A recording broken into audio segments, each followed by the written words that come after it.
YouTube channel. I'll send that out when we display those as well. So I mentioned some of the other webinars. So tomorrow is going to be the finale. It's going to be the last one, and we're going to be talking about the many benefits of your Cal CPA membership. So I wanted to introduce you to Melissa Thornton from Cal CPA. Melissa, what's going to be on tomorrow's webinar?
You can use it to advance your career, and I think that is one of the biggest reasons why you should hear his story. So I think that's going to be a great call. To register, you probably have already been to this website, but go to calcpa.meetthefirmsweek.com. You'll find a link on there called Webinars. Click on that, and that is how you get on it. Piece of cake. So today we're going to be talking about your career path. And guys, this will help you get a job, not just a job, but a job you will love. And it's important because you control your own destiny when it comes to your career. And we have Kevin Turco from Armanino who's going to be talking about how to plan out that career so that you have goals in mind, that you progress along that career in a way that brings you fulfillment and maximum return on your effort. So I'm excited to hear this presentation. Let me tell you about Kevin. Kevin Turco is a recruiting manager with Armanino. Armanino, as you probably know, is the largest privately owned accounting firm based in California. We're going to have some Q&A at the end. Okay, so please ask questions. We can make it a better presentation if you ask the questions that we should be asking you. How do you do that? You've got a webinar box there on the on your control panel, and you can enter in your questions right there. Let's make sure that works. If you've been on the presentation, you know what I'm about to ask you. Why don't you type in the college that you attend or that you recently graduated from, and that way I can know that you know where that Q&A is, and I can tell Kevin and Melissa who got calling in from today. So type in your college and hit enter. All right, so I'm gonna. Kevin, you probably can see this. Melissa, you may not be able to. But so Cal State Stanislaus, welcome. We got two from there. University of California, Santa Barbara, University of San Francisco, UC Santa Barbara, Cal State University, University of Florida. That's in my backyard. I'm in Pensacola, Florida. Thanks for joining. CSU EB, another Stanislaus. We got a handful of you guys on there. Cal State University, Northridge, San Diego State, University of Wisconsin. Very cool. So thank you guys for doing that. So now you know how to jump in. You can comment. You can give us questions. Kevin will see it, and so will I. I'll ask some questions here at the end. So I'm going to get out of the way. Kevin, we're really excited that you're here today. I'm looking forward to the presentation.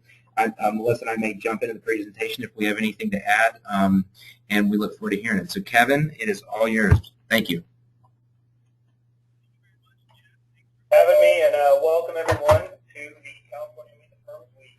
Actually had a chance to do a webinar last week as well, so I'm going to do a little pitch for Jeff. I did the National Meet the Firms Week, and had a chance to do a session on the career, the life at a mid-sized firm. So I think Jeff will be able to give you guys a link to that recording as well if you want to check out some pieces about mid-sized firms and their careers. So with that, I'll give you a little bit of background on Armanino, and us as a mid-sized firm, definitely no small potatoes. As Jeff mentioned, we're the largest California-based CPA firm. We have 3 offices in the Bay Area, San Jose, and San Francisco, and really have begun to establish a national presence now up in the Northwest. We have an office near Seattle, one in Portland, Oregon, and then one in Naperville, Illinois, which is right outside of Chicago. Those areas mainly right now are focusing some of our IT consulting practice. We have a number of different services that we provide beyond audit and tax. As you see up there, IT consulting being one, a number of financial consulting services, and probably the most unique that you see out of a CPA firm is that we also have a media consulting practice. We tend to be a very innovative firm, looking for new opportunities to deliver great quality service to our clients. Media is another one of those. We're actually over 350 employees, nearly 400, and the partner number continues to climb as well. You see some of the things over there on the right that we're most proud of. We're one of the best managed firms in the nation, so that looks at our financial performance, profitability, things like that, how well we are run. We're a top 30 firm, number 29 this year, and probably some of the most ones we're most proud of are being ranked one of the best places to work in the Bay Area, and also in the nation amongst other accounting firms, and being one of the fastest growing. So that's a little bit about Armanino, a little background for you there. Give you a little bit of background on myself, get my mug up there for you guys to look at. I joined Armanino in 2007. I graduated from University of the Pacific over in fine town of Stockton, California. And really my main focus has always been around campus recruiting since I joined. I now help on our experienced hire side, do some work in marketing with our social media efforts, and also help out here and there with internal communication. I serve and continue to help out on our firm's staff advisory board, which is pretty cool. Basically, it's a representative group of staff. It got started shortly before I joined the firm when it was really growing quite a bit, and we wanted to make sure that the staff had a voice as the firm continued to grow and had people that were really serving as representatives of the collective staff group. So it's been really fun to be a part of that, and I'll talk a little bit more on that. And then finally, I was also part of an association of colleges and employers called MPACE, and was able to get some experience that way. I list that just because I want to encourage you guys, now as students, Cal CPA is a great option to get involved with organizations, but as you continue to progress, look for opportunities to get leadership roles outside of maybe outside of school, or once you join outside of your employer. Just a little blurb for you there. So, going to keep plugging away here and really get to the meat and potatoes of what this presentation is all about. What I wanted to do for you guys is really walk you through some of the things that are going to help you build success for yourself early on as you start your career, and even some things to do beforehand to really make sure that you find that place that's right for you. One of the things that I love to do outside of work is to cook and to eat. So I thought I'm going to go with a little bit of a theme, and that's really creating a recipe for a successful career. So looking at what we're going to be talking about today, what's on tap, I'll go through a few course objectives real quick to get our curriculum academic piece in there. But go through kind of 3 ingredients that I think are really important for you guys to consider, and that's personal leadership, motivation, and continuous improvement. And how looking at all of those will then turn that into a framework that can help guide you into some career decisions and building a personal strategic plan. So those objectives, what am I looking to do today? Well, the first part is look at some of those key elements that are going to be to set a foundation for a successful career. So just like when you're creating something, you need to pull all the ingredients together. The 3 I pulled out as seen on that last slide was the personal leadership, motivation, and continuous improvement.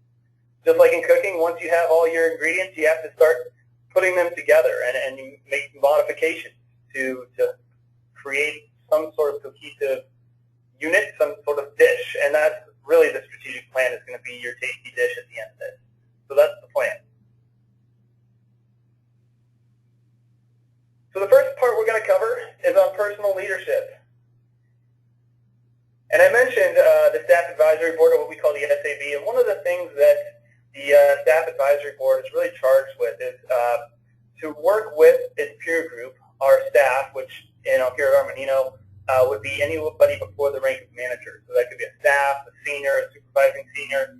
And, it really serves as an incubator for the firm's future leaders. We meet once a month with our CEO or managing partner, Andy Armanino, and really go through ways that we can help develop our fellow staff. So we start to look at leadership and talk to our staff a little bit about that. And the definition we came up with was a person who guides or inspires himself or herself as well as others to achieve a common goal. And I'll tell you guys, today what I'm going to focus on is actually the personal part of that. Both translate to leading others, but it really starts with the ability to lead yourself well. I was reading a Forbes article that talked about some of the top characteristics of a leader, and I thought those were fun to throw in here. And some of them are honesty, confidence, which oftentimes can get confused with arrogance. And so I want to just remind you guys that as you're going through your career, there's things that you're absolutely fantastic at, and it's okay to be confident in those. But the great balance is to have that confidence along with some humility and know that there's others that can also teach you. So just keep that in mind that there is a difference. The other commitment, obviously as a leader, there's going to be times when things are going well. Those are the easy times. But when you hit a bump in the road or something like that, to stay the course and keep driving forward, that's the sign of a true leader. And then the ability to inspire not only yourself and motivate yourself, but others. So one of the important things is to look at, all right, who can you look to really help you guide yourself as a leader? So I would say, we won't actually go through it here during this webinar, but think about people out there that you might see as a mentor. Maybe you already have a mentor. And also people to model after. That could be your mentor, or it could be somebody that's in the media. Maybe it's a successful CEO at a company that you really gravitate towards. What are some of the behaviors that they have that you believe have helped put them there, and look to model after those. What I wanted to do was not give you guys just my own words, but also share the words of some of the leaders that we have here at the firm. So you see Josh Navarra is up there. He's one of our audit partners. And as I was talking to him about this webinar, he had some comments for me that I thought were really relevant. The first was around personal responsibility. And, it really rings true that no matter what, you have to be the guide of your career. And you can't necessarily wait for somebody else to give you a career path and tell you this is where you should go. So what you have to do is be proactive. Oftentimes, folks, they'll get into a firm and they think, first, I got to just settle in. And it's important to do that, but at the same time, keep your eye on the horizon and start looking for opportunities early on to get involved, to start learning about what you can do to advance your career. And speaking to that point of that self-guidance, it really has to revolve around what it is that you want to do. Not everybody is going to have the same idea of what a successful career or, what their career looks like. So really, listen to yourself, listen to your own heart as to where you want to take your career. And then finally, one of the things that Josh mentioned was, reach out to those above. Look for a firm that really allows you the ability to reach out to top leaders, to the managers, and the partners, and ask them the questions of, how did you get to where you are today? What things, helped you? What maybe obstacles did you face that, me as a new staff could avoid? The more opportunities you have to talk to those leaders, the more you can learn from them and their successes and also maybe their mistakes. So the next piece, the next ingredient is on motivation. And what I would say here is that for each person it's very different. What motivates each of us can be unique to our own selves. And think about what that is for you. Is it, the work product that you create? Is it pursuing your passion? Is it, really kind of figuring out what your goals are and knocking them down as you move along? One of the things that was pretty cool that I noticed over the summer was that we had one of our interns. Her name's Krista, and one of her personal passions is actually around nonprofits. She started her own nonprofit. And what's cool is that actually that's an industry that Armanino is heavily involved in. And so she had a chance during her internship this summer to work on some nonprofits, and it turned into a great opportunity for her to learn more about that industry and even maybe take away some things that she could help her own nonprofit in. And again, it's one of those things where as you start to look for places to build your career, there are those that you can find a place where your passion outside of work and also inside of work match you personally. So start to look for those so that you can really find what really resonates. For this section, I was able to talk to one of our directors in consulting. His name's Jeremy, and he really talked to me a lot about how over time, your values can change, and what motivates you might change. Early on in your career, it could be, maybe it's around salary early on, and that's okay. But as time goes on, they shift. And to kind of keep an eye on that and really make sure that what you're focusing on is what's bringing you the most satisfaction. He often uses the phrase, what does wealth mean to you? Oftentimes when you hear about wealth, people first think of money. And for some that could be true. There's really no wrong answer. But for others, it may be the ability to leave a little bit early every Tuesday and Thursday to go coach Little League. Or, for me, I've become an avid CrossFitter. And so the ability to go get on the workouts when available has turned into something that I really enjoy. So, it's not always about one thing for one person. Each is going to be different. Each value set is going to be different. And then finally, continuous improvement. I think that this one really becomes the most important early on in your career because there's so much to learn early on.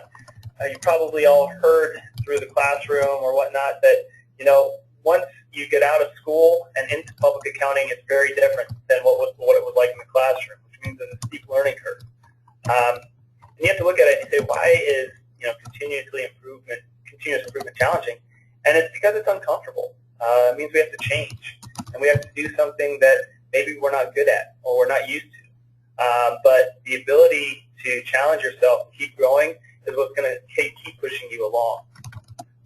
There's going to be all types of skills to improve upon, and for some, their strengths maybe lie in technical skills, so the focus will have to be on those soft skills, those communication skills, or it could be vice versa. But looking at it, what are some of the resources that will help you improve? Look at joining clubs or different teams, whether it's intramurals or a club team, getting involved in different organizations, and that could be inside and outside of school.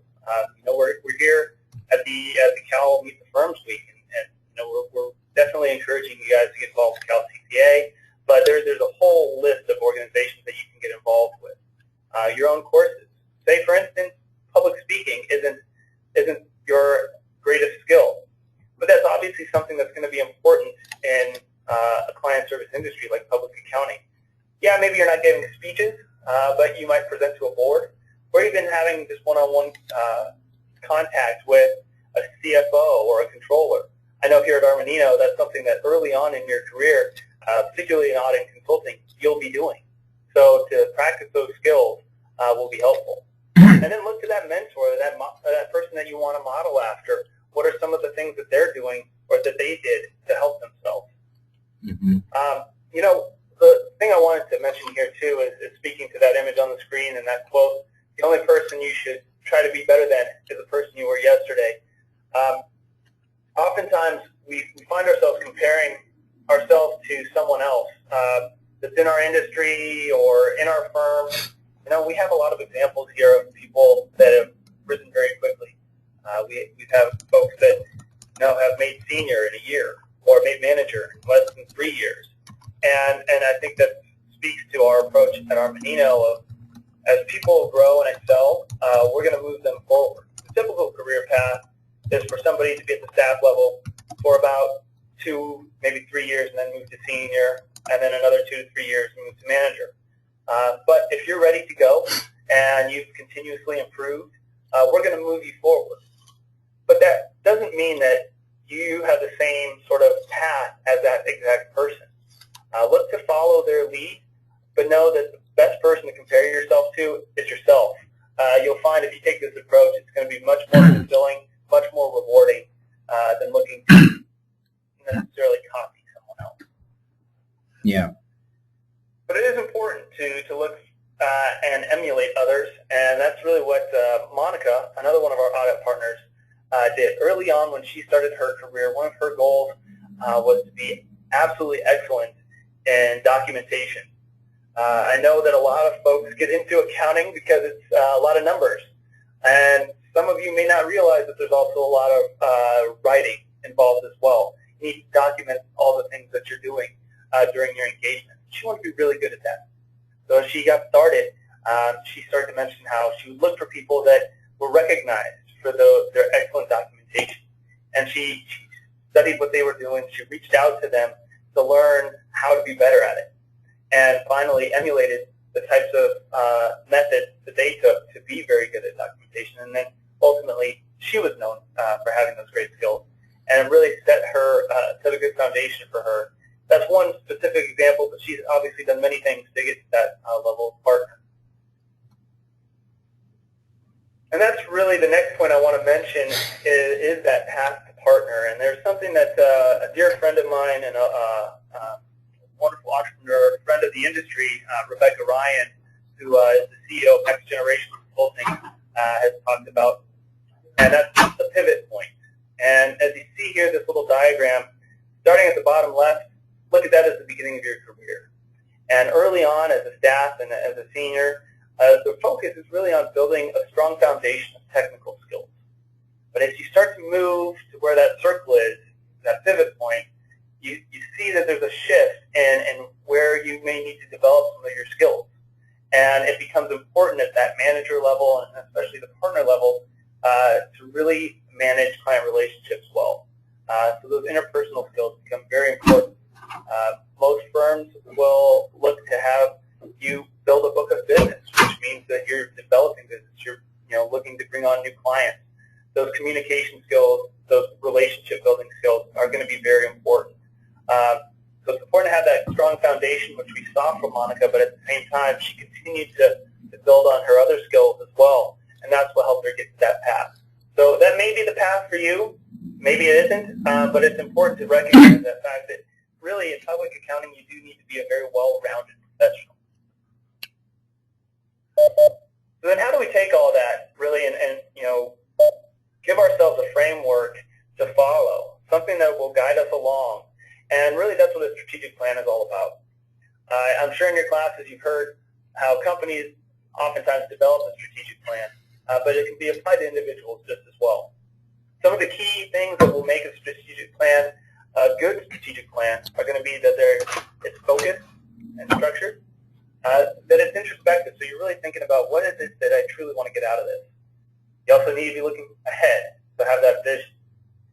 Make it goal-based, and probably most importantly, that it's evolving.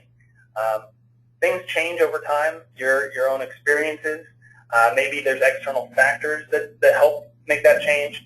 So it doesn't need to be so rigid that it can't be modified. So that piece that's introspective, you need to start to look at what are some of the things around my work environment that I value. They could be flexible hours, maybe it's your salary, maybe it's the interaction piece, how you work with other coworkers. How do you want to be recognized for your achievements? Or even it could be the type of work that you're doing. Do you gravitate more towards the research kind of activities? Or would you much prefer to be out there in the field, talking with people, getting out in front of clients more often? All of these things are going to be really important for you to start to consider as to where you really place the value, because that'll help drive your career direction and ultimately the creation of your own strategic plan. You have to look at, as Jeremy had mentioned, what motivates you? What are the things that you enjoy doing? But it's also important to know what are the things that I really do not like to do. I'll tell you that no matter what your job is as you move forward in any career, there's going to be things that you don't care to do. But if you can find that career path, that workplace where you really enjoy being there, you're really passionate about the work that you're doing, you're going to be better at it. You're going to feel much happier. So look to do those things that you love, and look to find a place that has more of that and maybe less of the things that you don't care for. But it's going to depend on each one of you as to what that might be. As we go to the next slide, some of the ways to find out, okay, so I need to go to a place where I'm happy. I need to go to a place where I'm doing those things. How do you find that place? Well, I put together some good questions for you here, and you'll be able to get these, of course, once we post it back up online. But really what you want to start to do is look at specific questions. When you're out there talking to recruiters like myself or professionals, ask the questions that are really going to get you good info. It's easy to go online and find out how many people work at a firm or something like that. So instead, ask those questions that are a little bit more personalized. You know, what has been your favorite client to work on, or a social event at the firm? What will happen is it's hard to give a generic answer, and you'll get better information. You'll get more accurate information. You know, hopefully you don't run into a situation where a professional has been given a script by the marketing department as to what to say. You don't want that. You want to go to a firm where they're going to really give you some really good insight as to what it would be like working here, and to see if it's reflective of some of the values that you have for yourself. So I won't go through all of those. I'll let you read through them a little bit. But you see my note at the bottom. Oftentimes people will say, oh, it's our people that makes us different. But you happen to hear that a lot. And if everybody says that, it kind of becomes useless information. So it's finding out why the people make it different at each firm that it becomes important. You have to really drive those specific questions home. Hey, Kevin, this is Jeff. You mind if I jump in real quick?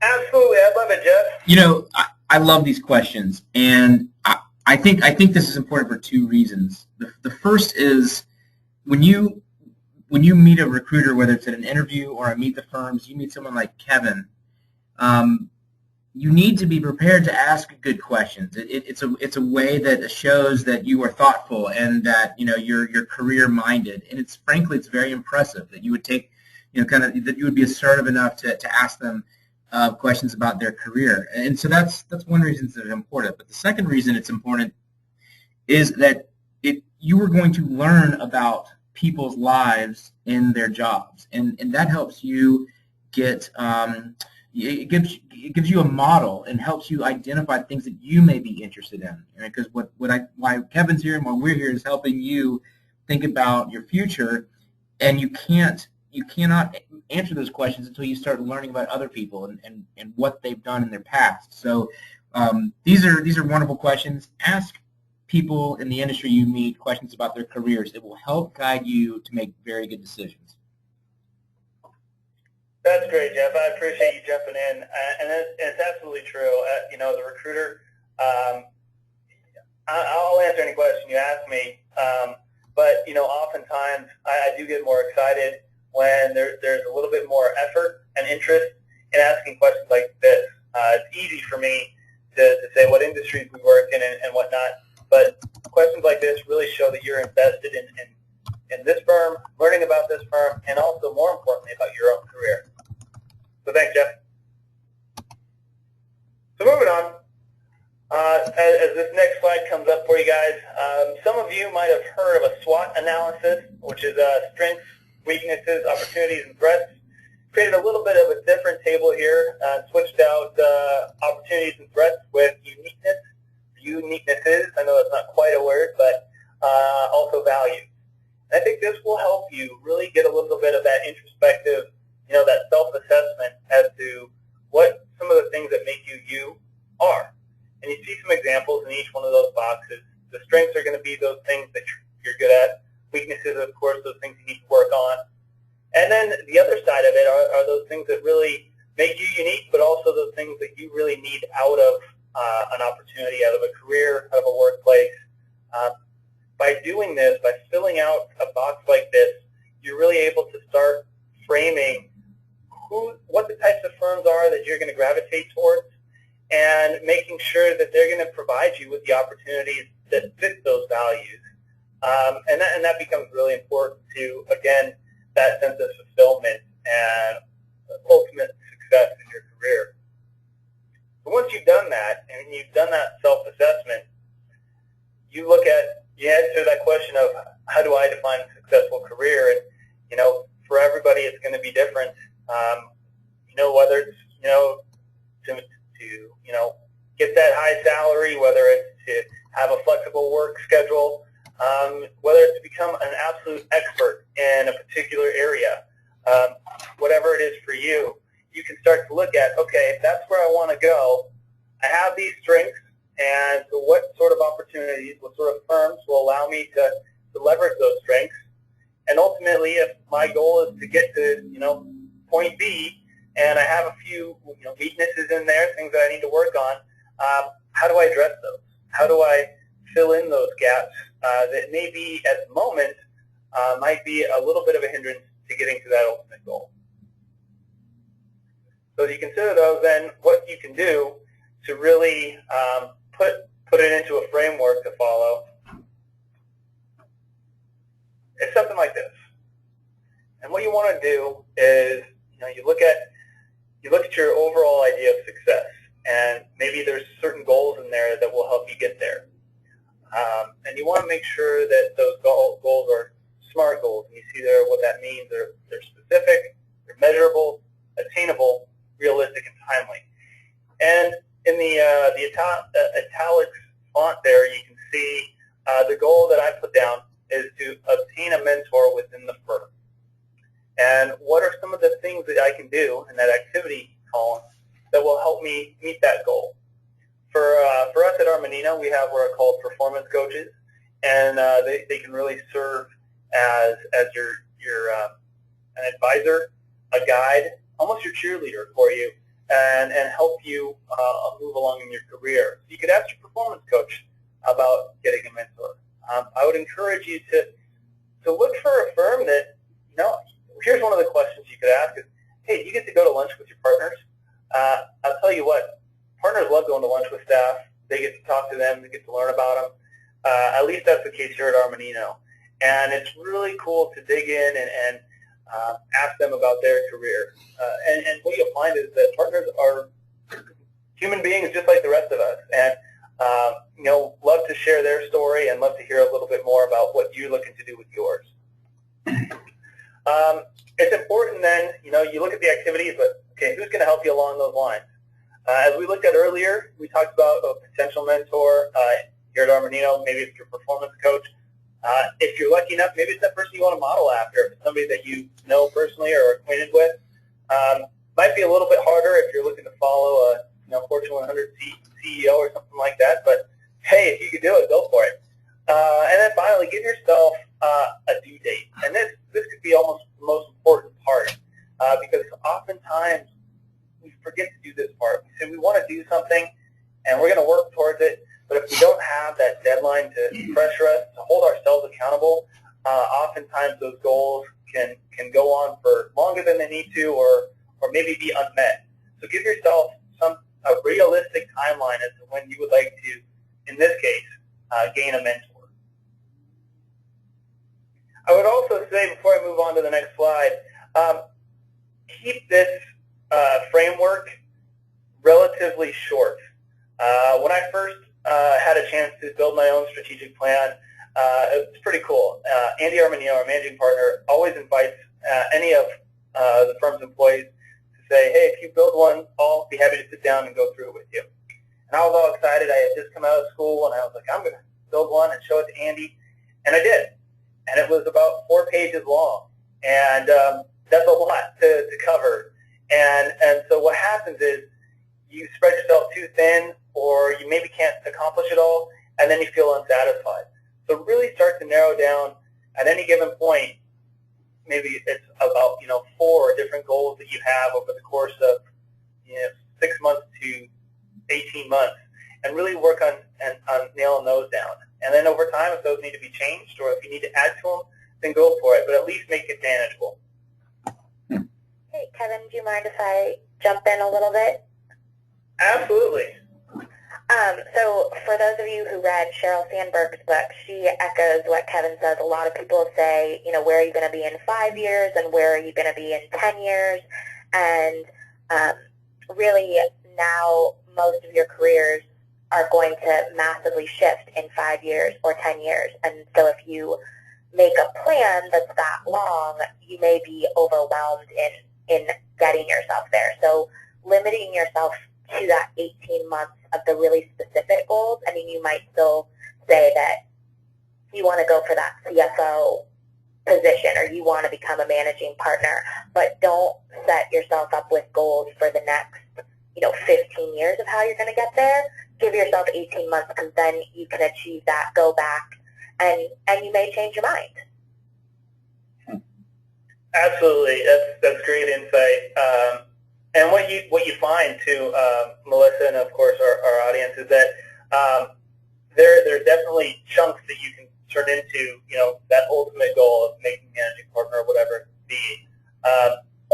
You look at a typical career path of someone in public accounting, and there's certain levels that you have to reach, and challenge yourself maybe to get to those levels a little bit sooner or whatever it is, but it does help if you condense it down and break it down into chunks and kind of chip away at that long-term goal. Kevin, Thanks, Melissa. Kevin, I'm going to ask you a question that came in, but it's on this topic since you're on the slide, and it's where do you keep the strategic plan, which is a really good question, and when do you review it? How often should you review it to determine your progress and decide if you need to make changes, if you need to change the overall goal, etc.? Well, I would say definitely keep it where it's going to be visible. It's one of those things where you can build this, be all proud of it, you can laminate it, but then if it sits at the bottom of a drawer somewhere and you don't check in on it, you're probably going to forget about it. So whatever, the place is that is for you, if you, for those of you that enjoyed the Rocky movies back in the day, I remember, or any sort of sports movie, they'll put out clippings of their competitor, right? And that's what they're training towards, So if it's for you, it's putting your strategic plan on your bathroom mirror to check in or whatever it is, put it there where it's in sight and you can, at least have a reminder nearby. As for checking in on it, I'd say that it probably depends. It depends on what your goals are and what your timelines are. I would definitely say that if you set a goal to accomplish something by December 31st, and you set that today, I wouldn't check it on December 30th to see what your status is. If you think that it means every couple weeks or once a month, see how you're doing, how close you're getting. But you can do that too, and you can you have your goal, and then once you're looking at your goal, say, okay, I want to remind myself to look back at this, in 3 weeks, and see how I'm moving along, see if I need to speed up, if I need to slow down, or probably not slow down, but, at least make some adjustments, whatever it might be. So it's hard to say how often to check in, but I would keep it somewhere visible so it's at least staying in your mind. All right, so I think I'll go ahead and move on then, if we don't have any other questions at this time. And really, the point here is that your plan is unique. I mentioned it earlier that it's important to perhaps model yourself after others, but not compare yourself, and to not look at somebody else's success as whether or not you're being successful. Because everybody has different motivators, different values. So remember that. I think it's a really important piece. Some of the potential goals, if you're starting to think about it, go, okay, what do I want to do? You'll probably know better than I will, but some of the things that people will look at, especially early on, is developing those technical skills. There's an obvious goal for many of you might be, I'd like to get my CPA within X number of months or within a year or after graduation, something like that. Could be searching for a mentor. Starting to build niche expertise is probably a little bit further along once you started your career. To give you an example, at Armanino, we try to get our staff exposed to a variety of work, be that the type of work, the industries, before you start narrowing down your focus. I think that's an important part for folks to look at it. You may have an idea of what industry you'd like to get into, but until you really get into it, you may not know. So look for opportunities where you're going to get some diverse exposure early on. You'll find that you'll discover where your true passion lies so that you can, once you know, decide where you want to take your career. One I would definitely recommend to all of you is building that personal network. Reach out, start to connect on LinkedIn with your fellow classmates. They're going to be put in positions that are going to help you along the way, whether that be as a referral for work, as a referral for a job. I'd also say start doing that with professionals that you meet. And a little hint for you is as you do that with the professionals, with the recruiters, a way that's much more likely to get them to accept is if you make a little extra effort.